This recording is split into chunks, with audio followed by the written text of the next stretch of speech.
Welcome to Real Conversations with Patricia Baranovsky-Schneider, the podcast that takes you on a journey around the world to meet some of the most inspiring and accomplished individuals. Discover their stories, uncover invaluable business lessons from their paths to success, and gain exclusive insights on how to apply their strategies to elevate your life and business. I'm your host, Patty Baranovsky-Schneider. Today I'm joined by Dan Nicholson, not your average CPA, bestselling author, global top 40 accountant, and serial entrepreneur. So welcome, Dan. Tell us a little bit about yourself. Yeah, well, first off, thanks for having me on. My pleasure. I would say that I am a lifelong entrepreneur. So one of those kids growing up always scheming on business ideas, mostly bad business ideas as a kid.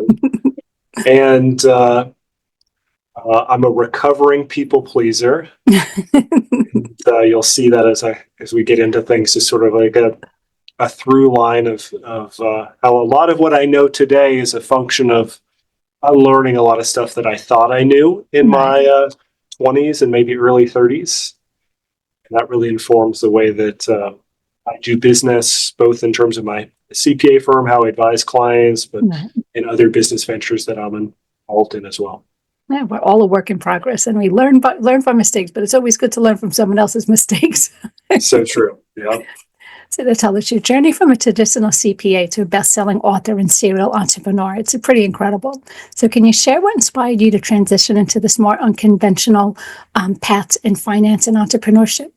Yeah, I would say I'm an accidental accountant. And I went into business school actually planning on being a marketing major, and a series of events caused me to change directions, get an accounting degree, and then an information systems degree, because I thought, okay, combination of accounting, the language of business, information systems technology, going to be the best skill set to be an entrepreneur.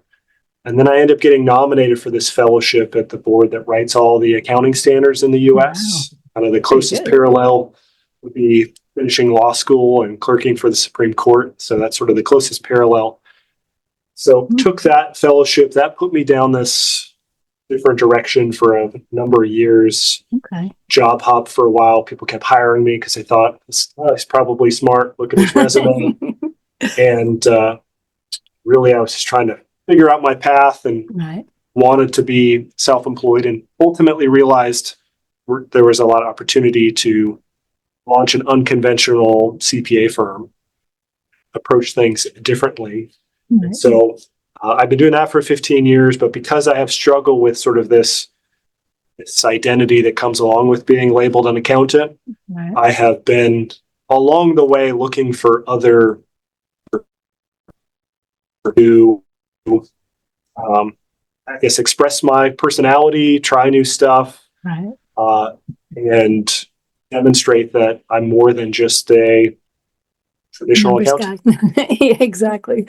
Yeah, we are the butt of every joke. If you're like, quick, come up with a joke about a boring professional, and they're like, accounting joke. It's like, so some of us do have personalities. We're more than just tax returns and numbers. Well, that's awesome, though, that you want to stand out from the crowd. You don't want to be just like everybody else. So that's pretty cool. Now, I see in the back there, so tell us, your book, Rigging the Game, it's been praised for offering a fresh perspective on financial certainty. So what's the core principle of the book, and how can individuals start rigging the game to achieve financial success? Yeah, the overarching guiding quote comes from this person, W. Edwards Deming, and he says, paraphrasing here, every system is perfectly designed for the results you're getting. Okay. And when I first heard that, it was fairly profound to me, because, okay, well, what does that really mean if I don't like the results that I'm getting? Because I have three options. Option one, which is the path of least resistance, which is just choosing to accept it. This is just how it is. That might look like a victim mentality. That might look like complacency, misery, etc. I don't want that. So then what else can I do? And left with two other options. One, change the system, or change your behavior within that system itself.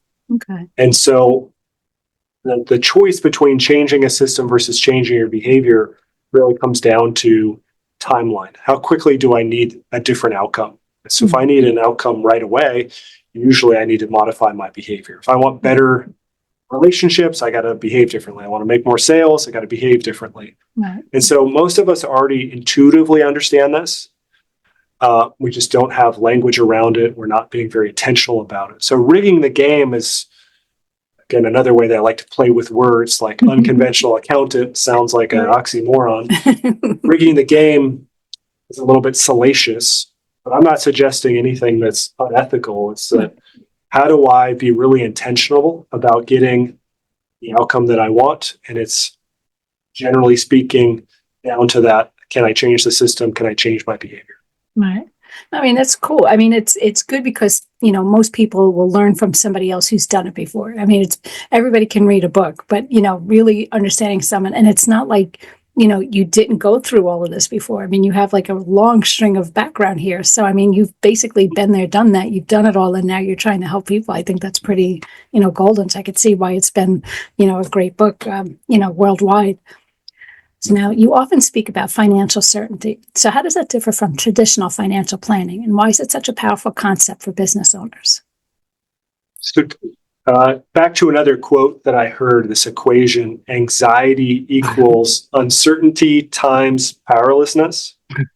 Heard this quote. And again, as I'm attracted to math, wow, that really articulates things. If I'm feeling a lot of anxiety, then it's probably because I have a certain amount of uncertainty and or a certain amount of powerlessness. And it kind of came back to this essential question that I think everyone's asking themselves, the most basic level. Am I going to be okay? And am I going to live the life that I want?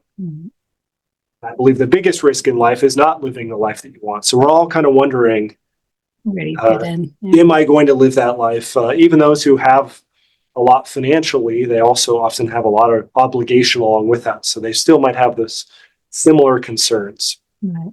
And so that kind of, am I going to be okay wondering is future focused. It's a anxiety based question. So what I want to do is help people have more financial uncertainty. So we could change that equation, say financial anxiety equals financial uncertainty times financial powerlessness, or we could say marketing anxiety equals marketing uncertainty, except you get the point. Right. So uncertainty is what you want on your terms. Sorry, financial certainty is what you want on your terms without compromise, because that's the life that you want. Right. The traditional financial model coaching is around financial security, which is have enough to retire, pay off your debts, and maybe some cash reserves.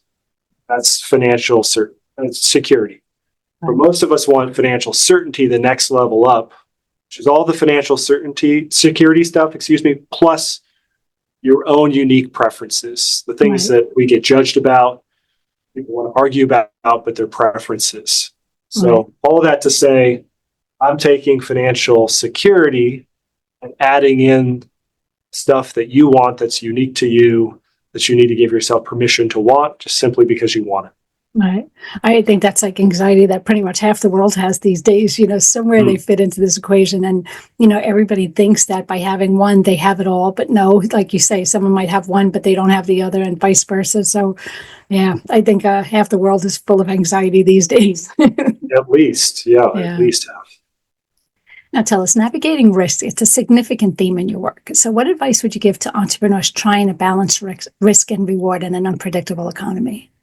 Step one is to have a better understanding of risk to begin with. So most of us are not we may have maybe some awareness of environmental risk. Something in my physical space that I might hurt myself, be injured, but we aren't necessarily thinking very intentionally about all the different risks that exist in our business and in our finances. We have a broad enough view and skills to label the risks. So that's the first part.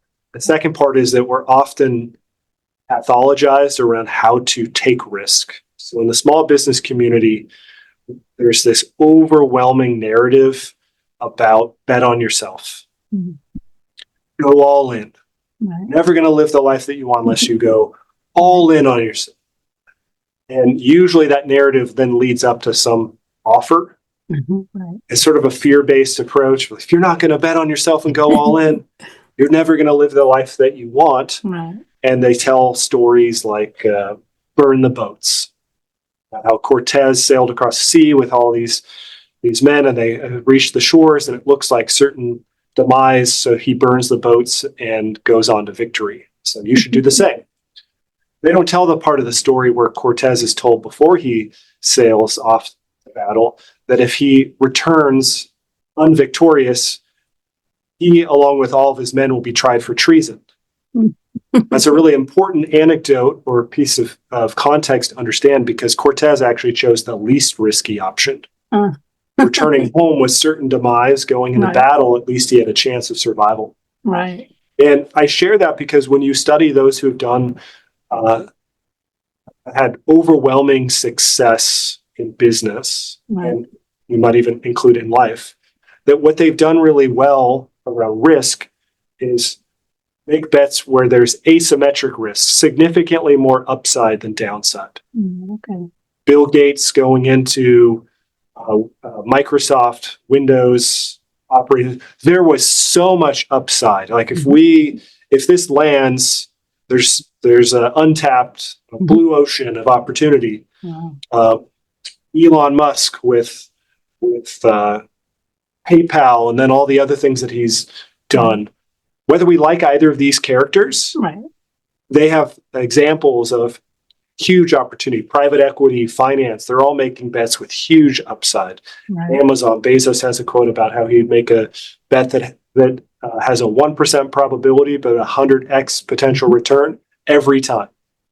So many examples of making bets that have way more upside than downside. The individual small business owner has been taught to go all in, taught the wrong thing about risk. So they make bets typically that have slightly more upside than the financial markets, 10 to 12%. But if it doesn't work out, they're bankrupt or they're living in their car. So we have to think differently and make bets when there's way more upside. And the fastest way to manufacture upside is to eliminate downside. So if I can eliminate all the bad things, I'm only left with upside. It's just a different way of thinking and redesigning kind of your system of thought around decision making. You know, it's unique because nobody does teach you that. They, like you say, they tell you go all in, or you're just going to have nothing. That's just what it is. You're never going to amount to it, and that's because of you didn't try. You know, it's like they don't tell the fine print. You know, so definitely important. So now you've revolutionized the accounting field with your firm Nth Degree CPAs. So what key innovations have you introduced to the world of accounting, and how do they benefit your clients? Well, going back 15 years ago when I started the firm, it was with the premise that business owners wanted to pay a fixed fee, value-based charging. Almost no one was doing that at this point. And they wanted strategic planning that was available to, say, the top 1% or 0.1% of individuals and business owners, but no one was bringing that to the small business community. And it shows up in the data. Sophisticated investors, big corporations pay 0 to 20% in tax. Small business owners pay the highest average tax rate, 60%.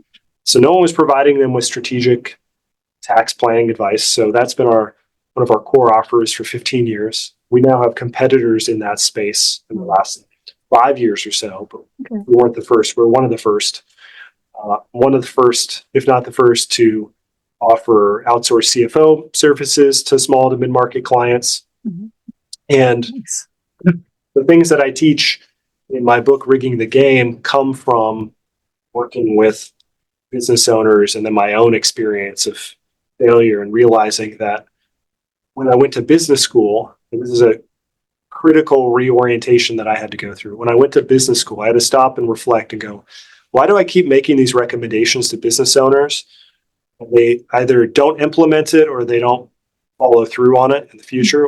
What am I do? I always think, what am I doing wrong? That's like one of my defaults.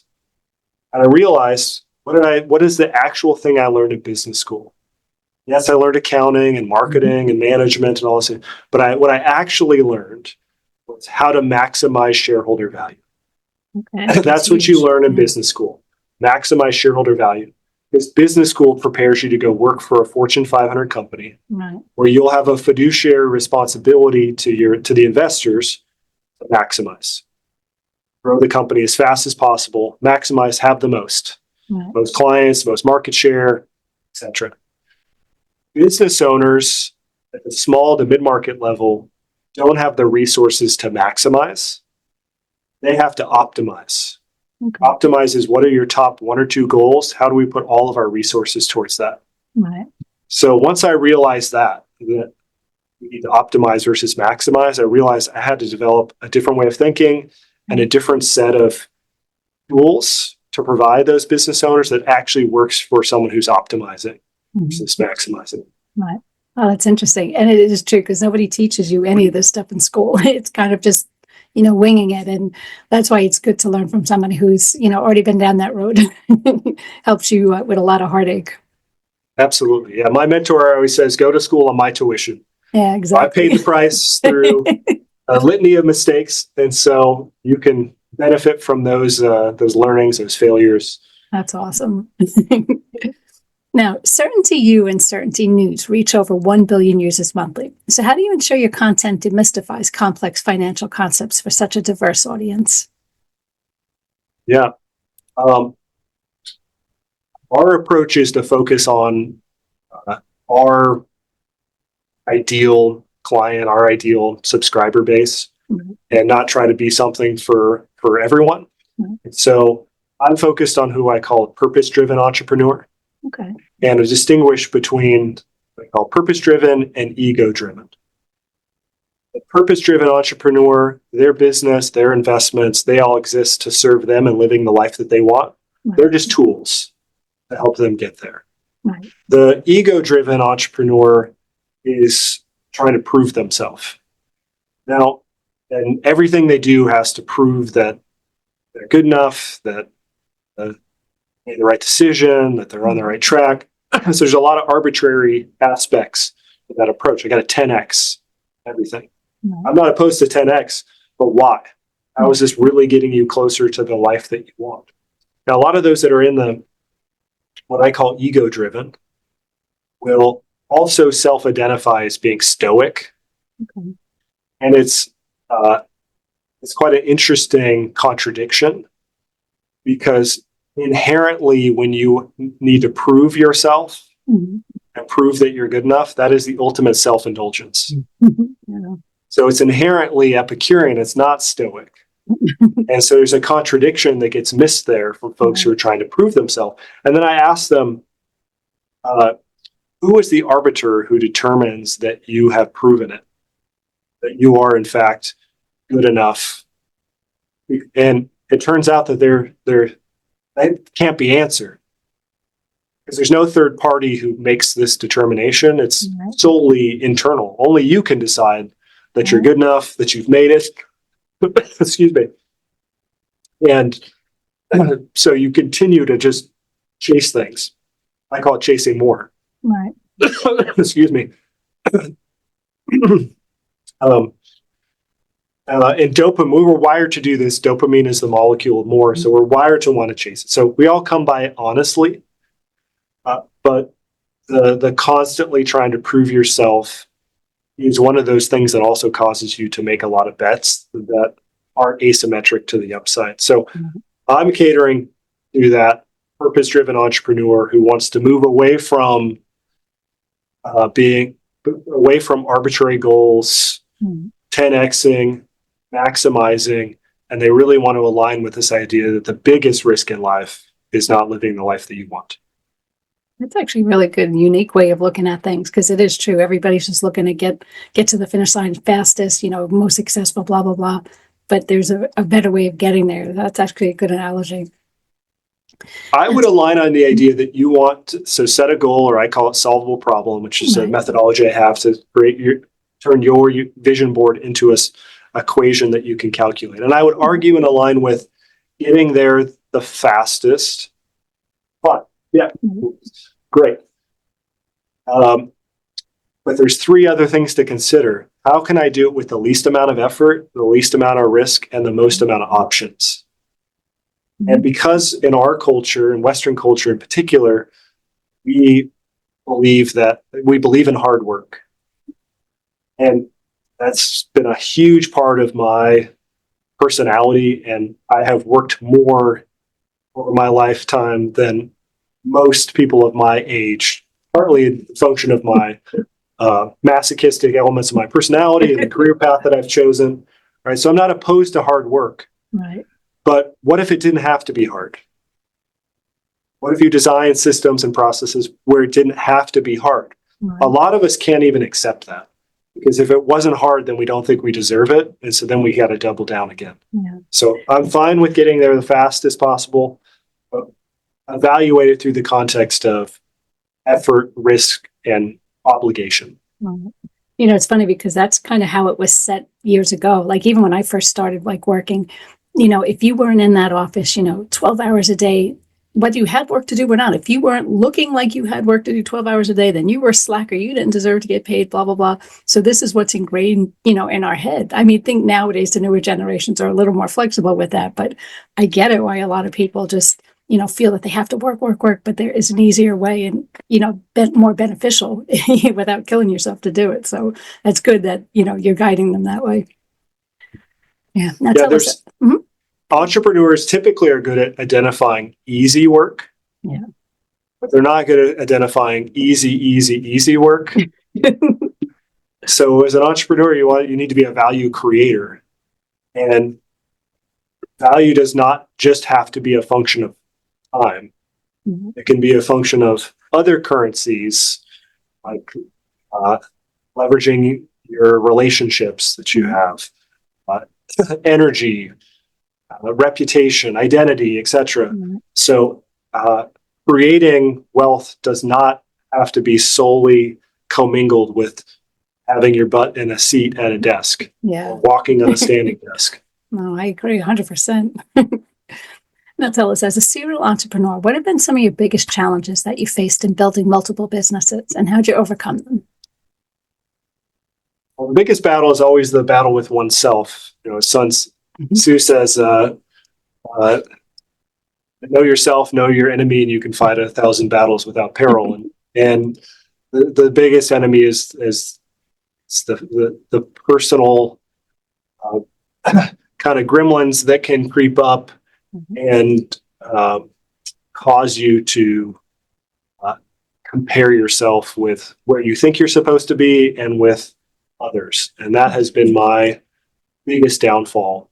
I'm a big fan of this guy, Dr. Michael Gervais. He wrote a book about fear of other people's opinions, or what he called FOPO. There's FOMO. Yeah. So it's about FOPO. And how when we get really stuck in what he calls performance-based identity, right, where we just have a scoreboard and we're comparing where we're at against everyone else, right, that it causes a lot of misery, but it also significantly diminishes our results, because oftentimes the scoreboard is incomplete. We don't actually know what other people are doing. So I have battled with the same things I was talking about the ego-driven entrepreneur. I know these things firsthand because I am that person who has struggled with arbitrary goals, competing, trying to prove myself, constantly chasing, and so again, go to school on my own tuition here. There are better ways, but it does require a lot of double loop learning, a lot of doing the work and then reflecting and then making changes. Right. That's the only way to grow. But it is true. So many people are, I never heard the term FOPO, but so many people follow that. No matter what, they never value themselves individually. It's all what everybody else thinks about them. And, they don't understand, like, whoever I always say, don't judge a book by its cover. You can see me on the surface, but you have no idea what I'm doing, how I got here, what I, do in a daily day, blah, blah, blah. So, you have to just get to the realization your opinion doesn't matter. But most people don't, they're living that, which is, that's cute. I never heard of that, but it's something that people have to just learn to get over or get past or move beyond, or whatever the case may be. Yeah, there's these mental gymnastics that we play I forget who I heard this anecdote from, so I apologize to whoever I'm not giving proper attribution for, but it's an example of you've got a morning meeting. Let's just say it's at 10 a.m. Right. and you're sitting there, and your boss comes in, and they look at you, and then they groan and they sit down.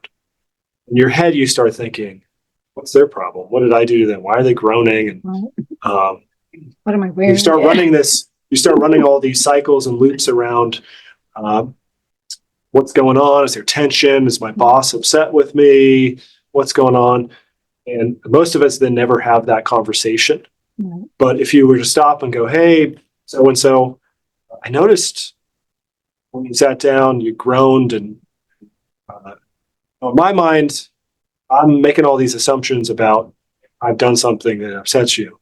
And then the boss says back, "I had a really hard workout this morning, and when I sat down, it's like my lower back was hurting, Right. and so I was just groaning out of pain. Sorry that I put off some aura that it was something to do with you." Right. And we have so many of these examples of these kind of misinterpretations or false assumptions, biases that come into play that we then take action on.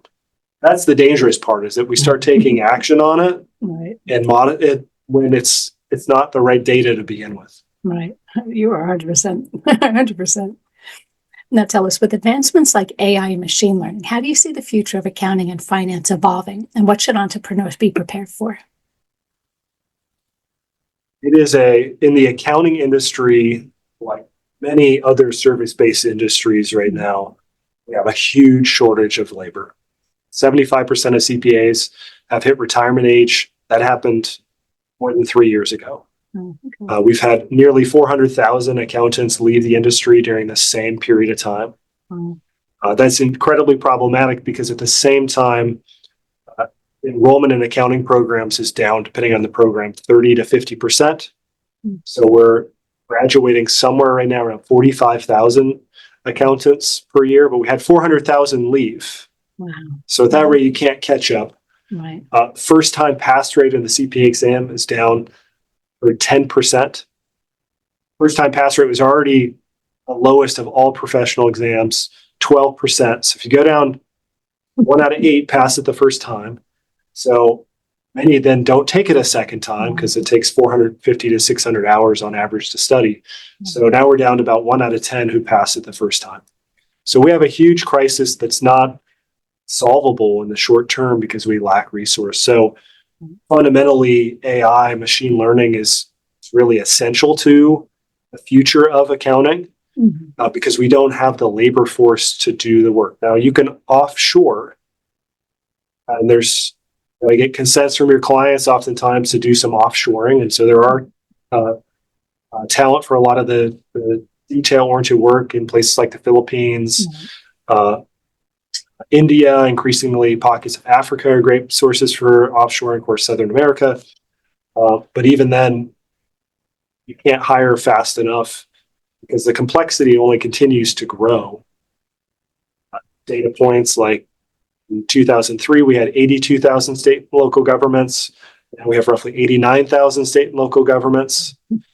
Tax code was 100 years ago, 46 pages, something like that. And now it's over 4,600 pages of just core tax code. That's without all the other interpretive guidance and et cetera, right, that make it exponentially greater than that. So all that to say that we need AI and machine learning to handle the data stuff that there isn't a workforce to do. And it's not going to replace the advisory work, the human-to-human interaction where we're taking your goals and having a conversation and helping you interpret the data. It can do some of that interpreting of the data. But I believe that business owners really crave for that direct interaction with a trusted advisor who they feel like they're seen, known, understood, and can translate the information based off their own unique goals. Right. But the data stuff, AI will take over in the next 3 to 5 years. It's not there yet for accounting, but frankly, we need it to get there Right. because I don't know how we're going to do the work at this pace. Yeah, I mean, it sounds like it's really gone a little off the charts, but it is true, like you say, it could do the data and analytics, but you need that personal touch to talk to people, find out what their goals and dreams and all that good stuff is, and how to, basically brainstorm with them how to get there. The machine's not going to do that. So, yeah, I get it. Definitely, it's helpful, but it's not going to replace you. But I didn't realize you guys are in such a deficit. Well, hopefully, you get all the help from AI. It's a real, yeah, it's a real challenge that has no short-term easy answers. Yeah. Now you talk Which is about why I like it, frankly, because that's an example of asymmetric risk to the upside, which is when you solve this problem, right. there is a huge need. So I'm I more mean, makes interested in total it now sense. than I was 15 years ago. That makes total sense because I wasn't aware of that, any of that. I mean, and it's, I guess it's true. Years ago, you knew people. It always just seemed somebody wanted to be a doctor, a lawyer, an accountant, and you don't really hear the accountant much anymore. I don't know why. Maybe it's because of all the tax laws and whatnot. Maybe it's just, I don't know. But yeah, I don't A really know few anybody things, doing that. have happened. About 20 years ago, the CPA exam is licensed by each individual state, and slowly all 50 states decided that they wanted 5 years of education versus 4. So that meant that for the most part, people are either getting a second degree or now master's degrees is the common path if you're going to sit for the CPA exam. So that made it considerably less attractive for students to go, okay, from day one, I'm opting into a 5th year of education. That's not particularly attractive to folks. And it excludes a lot of folks who might be interested who simply don't have the financial resources to pay for another year. Grad school is not cheap by any means. Yeah. So created a problem. And they moved the exam from being administered over 2 days to you could take each of the 4 sections individually to thought make it more attractive for people to take. But in doing so, they simultaneously made the exam more challenging. These are just the nature of the way CPAs think. We're such a put so much value in being the trusted advisor that we just keep making it harder, and harder, and harder. Now, while that's going on, you could go get a tech job, get equity, and make within the first couple of years considerably more than someone who went the public accounting route. So we made it harder, more degrees, and at the same time, there were other routes that people could take, tech or financial planning with equal stability. So we just made it less attractive. Maybe they should reevaluate the situation. I mean, eventually they're going to have to realize, okay, we've created a mess. How do we fix it? I mean, right. That's it's starting to happen. Good. It's starting to happen where there's a reevaluation. Good. Now, you talk about playing your own game when it comes to wealth creation. So can you explain how that mindset and psychology play a role in financial success? Yeah. So what I mean by playing your own game is leaning into your strengths, your default personality, where you feel the most alive in business and life, and play to that rather than to our own kind of weaknesses. And we are wired to focus on our weaknesses. So it's like a survival instinct where we got to constantly take inventory of all the things that aren't working. And it takes us away from those unique strengths that are going to allow us to experience that exponential growth. So I built something that this happened after rigging the game that I call the 5 wealth types. And then anyone can go to wealthtype.com. They can take this assessment. It takes less than 5 minutes. And it's the way to help kind of inform part of what your game is and the wealth creation side. And so what I've found from studying thousands of entrepreneurs at this point, that I can group them into 5 categories. There's the hustler, gambler, optimizer, saver, and outsourcer. Okay. And based off this wealth type, it's an indication of your style. So for example, the hustler assumes that effort is the solution to all their problems. So they're going to double down on effort. Now, that's not to say that's a wrong thing to do, because there's no right or wrong wealth type. Okay. People think that there's a right answer. When I first designed the test and test That's what I asked, what would you do in this scenario? And almost everyone came out as a optimizer. So then when we changed it to what have you done, it normalized the data set. So people think they should have all these detailed calculations, etc., but they don't. And you don't necessarily need that. You just need to know your style and then build systems, processes, have controls in place to hedge the downside, to account for the ways in which that strength that you have can also become your weakness. Okay. Well, that's pretty interesting. And I think it's a good evaluation for people because, again, you don't know yourself like to that extent, but someone from the outside pointing that out, could say, okay, here's your weak spots. I think that's a good method. Now, for those just starting out on the entrepreneurial journey, what are 3 key pieces of advice that you'd offer them to help achieve financial certainty and long-term success? So step 1 would be to know your solvable problem. That's to take all your individual goals and turn it into a number with a specific date of when you want to achieve all these goals so that we can then figure out the most efficient path to make that happen. Sort of like turning your wealth into Google Maps, where we can measure how we are going to get there. And then determine, are we really taking the least risky, least effort-based approach to do that? Many of us haven't actually turned our vision board into numbers, dates. So we can't really measure the efficacy of our decision making. Sort of like, again, Google Maps, putting in a destination, but not putting in your starting point, not putting in how you're going to get there. Can't calculate. So that's number 1. Number 2, having some principles, rules around money. When I ask business owners, individuals for the last 15 years, what are your rules around money? They say, have as much of it as possible. Or like, I don't know. But both are the same version. Both are, I don't know, because have the most is an outcome. It's not a rule. So we need some principles. Consistency over accuracy is the saying in my world. We need to be consistent in our decision making. And without principles and rules that we can go back to, wildly inconsistent. So we need those parameters. Someone can't really help you unless you tell them how you make decisions. Otherwise, you're outsourcing your life to somebody else. And then that rarely works because almost every answer should be, it depends. Depends on what you want. So those are the first 2.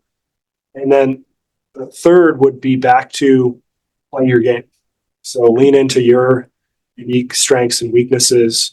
When people play someone else's game, they inevitably blow themselves up later because they have some sort of identity crisis where it's like, oh, I'm being someone I'm not, or they've implemented a system that's not sustainable for them.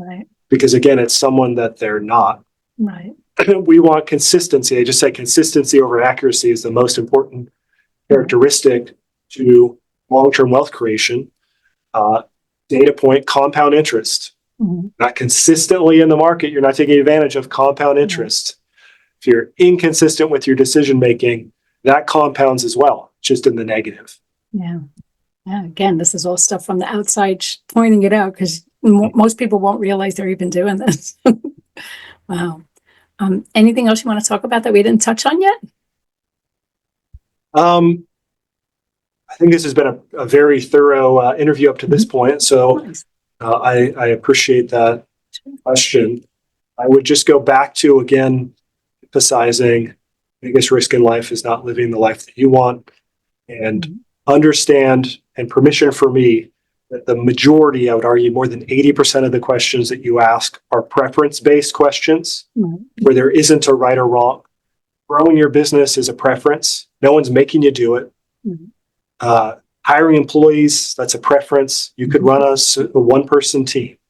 You could run a team of all contractors. So you got to determine whether or not you're asking a preference-based question where truly only you can ask it, or a right or wrong fact or fiction. Right or wrong fact or fiction, you can Google, you can chat GPT. Mhm. But for those 4 to 5 that are you have to look inward, get clear on what you want.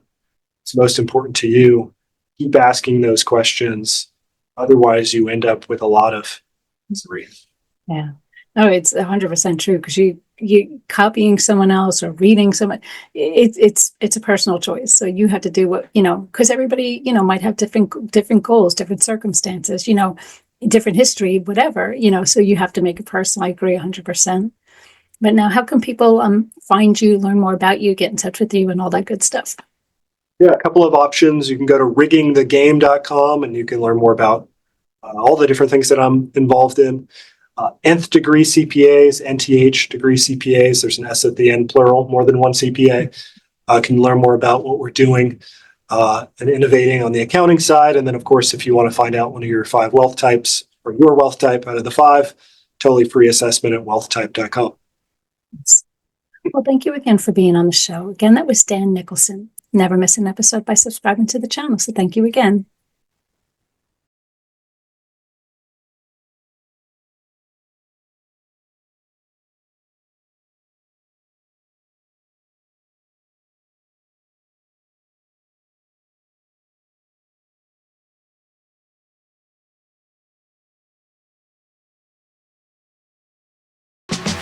Thank you for listening to Real Conversations with Patricia, talking with some of the most brilliant minds on their journey to success and their recommended strategies. Please leave your feedback and visit pristineadvisors.com to get the latest and greatest business advisement on the planet. Feel free to let me know your thoughts, suggestions, and anything else you'd like me to cover. Together, we can make success happen for all.